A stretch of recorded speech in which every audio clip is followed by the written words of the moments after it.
Hey guys, how's it going? My name is Michael Felton. Sorry I'm recording on my phone, but my computer's really just not cooperating today, but we should be all right. All right, for my lesson, I'm going to go ahead and cover two topics.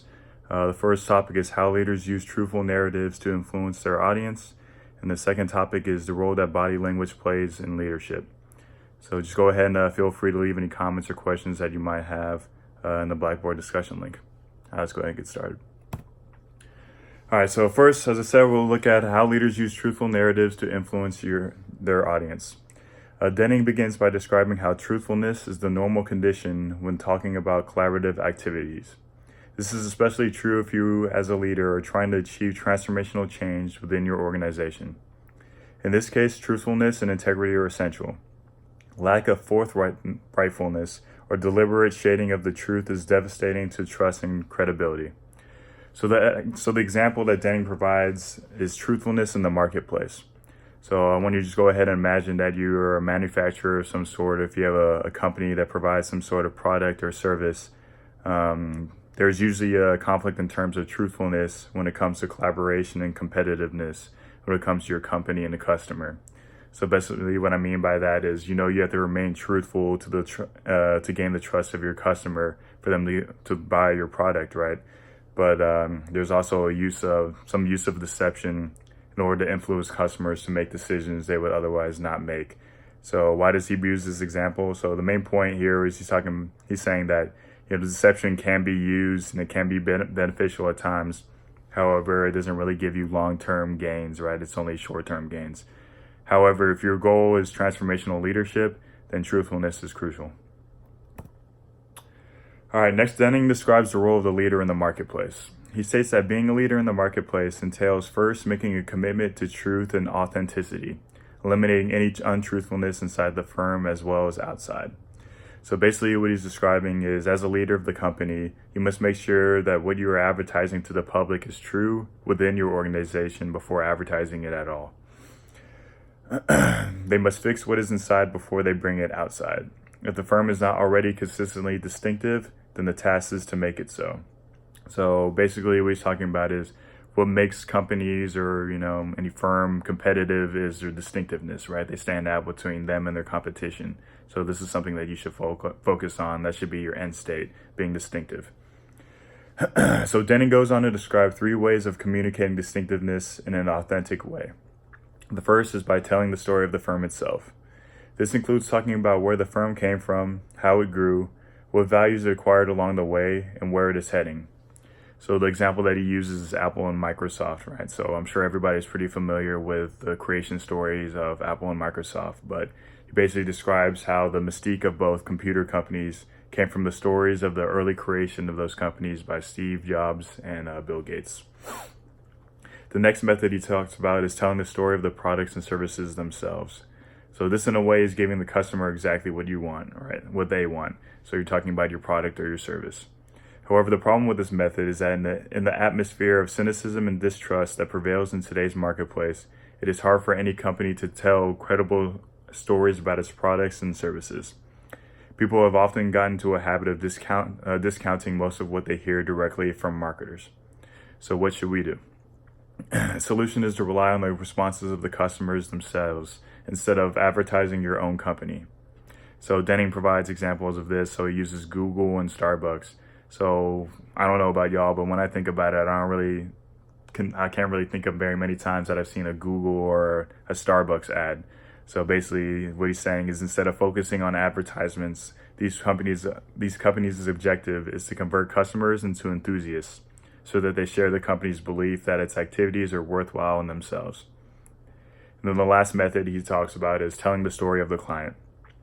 This method requires understanding the story of the type of person who would show interest in the brand. If the seller can understand this, then it can resonate and help turn the brand to an icon.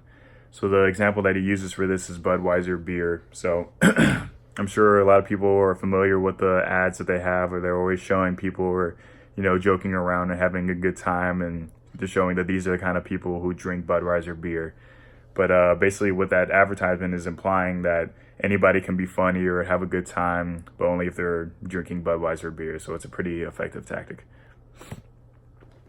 All right, so lastly, in this portion of the lesson, I would like to take a look at how organizations make the jump from sales pitches to building trusted partnerships. So as we discussed earlier, there is risk and long-term costs involved with employing less than truthful practices. Because of this, some firms are exploring the possibility of reaching a more stable plane by building trusted partnerships.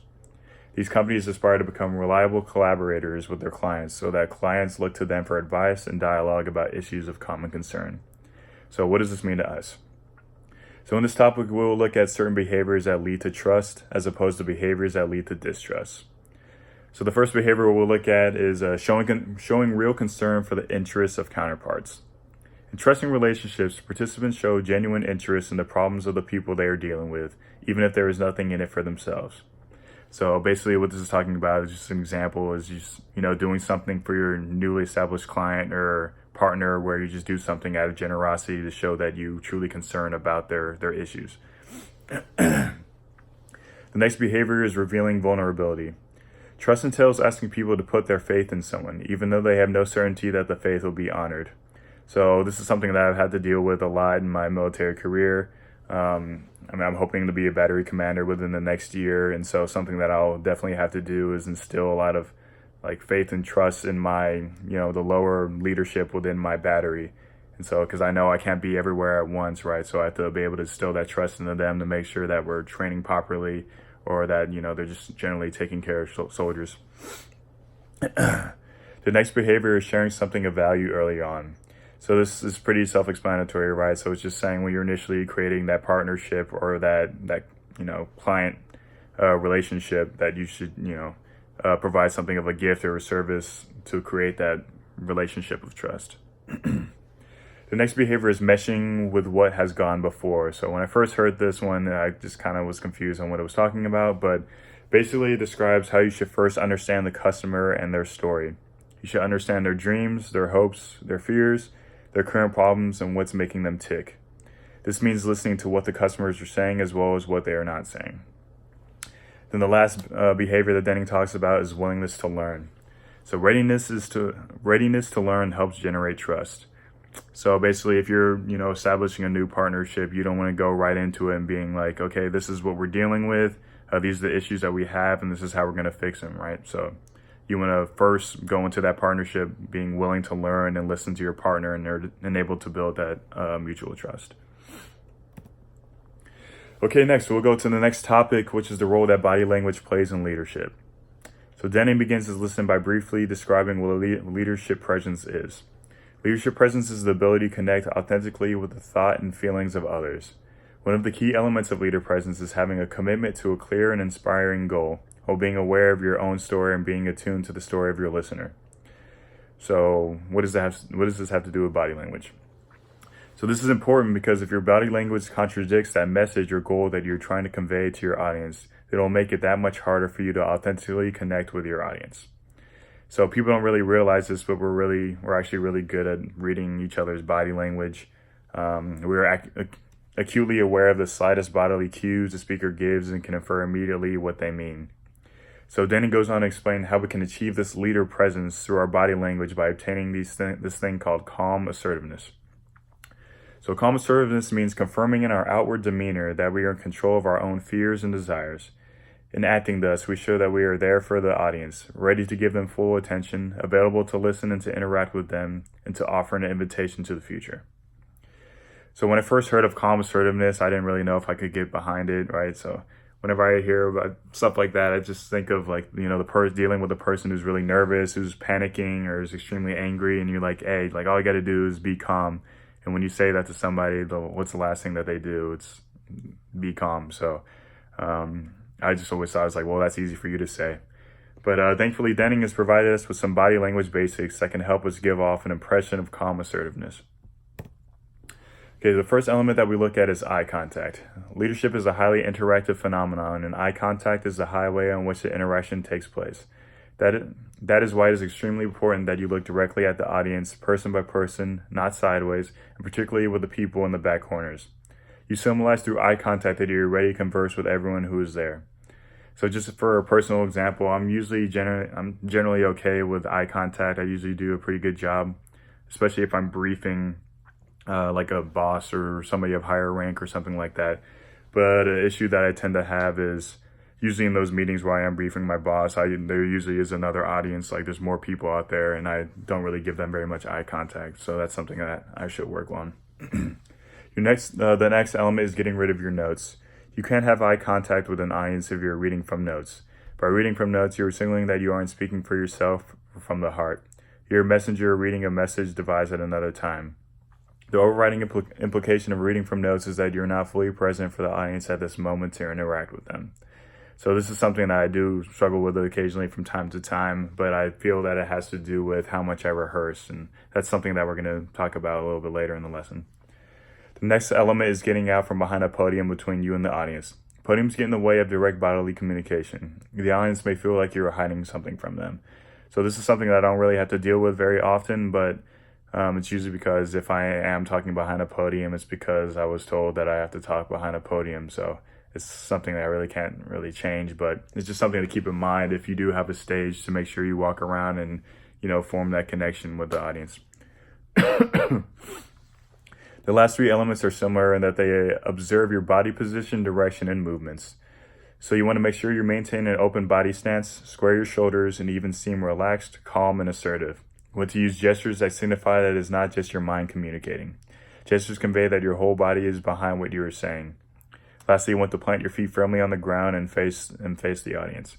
So these last three things I thought were just kind of interesting. So I feel like people who don't really notice that they're doing this or not doing this is generally because they're nervous or, they're just trying to feel comfortable when they're speaking publicly. But that's why just, rehearsals over and over again will help with that nervousness. And that'll be our next topic.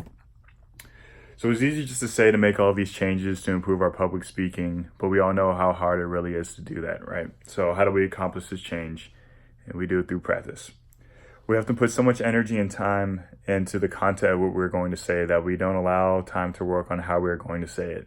We repeatedly overlook the fact that if we don't use the right body language and sound like we mean it, our presentation is going nowhere. So this is something I definitely struggle with. Usually I spend, hours upon hours preparing my briefs or preparing my speeches, and I don't really spend very much time rehearsing them or figuring out how I'm going to, communicate my idea. But just something going forward, if I want to be, effective battery commander or just leader, period, I need to make sure that I devote the time to effectively communicate. Then he goes on to say that style can't be separated from the substance. The content of the leader story is only a part of the impact. What gives it force and meaning as a leader is the listener, is the leader's calm energy and enthusiasm. With calm assertiveness, even the simplest, most mundane and everyday things can come to seem wonderful, magical, and even hallowed. To be sincere, speaking the language of leadership from the heart and making a full effort to communicate what you know may often be enough. So when we talk about things like being comprehensive or speaking from the heart, I usually think that you need, a comprehensive understanding of what you're talking about or be really passionate about it. But I think that's just where practice helps you. If you continue to practice it over and over again, you'll at least give off that impression that you really care about the subject or that, you really know what you're talking about. Okay, lastly, we'll take a look at the role that charisma plays in leadership. So the body language of leadership is not to be confused with charisma. A characteristic that some writers wrongly suggest is an essential element of leadership. It seems that charismatic leaders are so extraordinary due to their strategic insight, strong convictions, self-confidence, and unconventional behavior and dynamic energy that followers idolize them and want to become like them. We have been living for a long time with the legend of the born leader, the colorful charismatic, the innate firebrand who walks into a room and electrifies everybody with sheer physical presence. So some people we think about when we think about that are like Martin Luther King, Steve Jobs, or JFK. And although there are some people who have these physical qualities that may assist them, most leaders are quite ordinary in their physical appearance. Overall, the idea that some kind of innate physical charisma is required for leadership is a myth. So just real quick, I'll give an example. My last battery commander is somebody who didn't really meet that physical charisma mold, right? Like he wasn't particularly good looking. He was kind of short. He spoke fast and had a kind of nerdy vibe about him, but he happened to be one of the most effective and charismatic leaders that I've ever had the pleasure of working with. So it just goes to show that As Denny describes, his charisma was a consequence of his leadership, not the cause of it. Once leaders have accomplished something, they appear to acquire qualities that no one noticed in them before. They seem to grow in size, and people look up to them and start talking about their charisma. Okay, real quick before I close, I want to go ahead and give you some questions that we can, cause some discussion on the Blackboard post. So one, do you feel that truthfulness is really necessary in the current marketplace, or is deceiving your customer to the point where you want them to buy your product or service is all that really matters?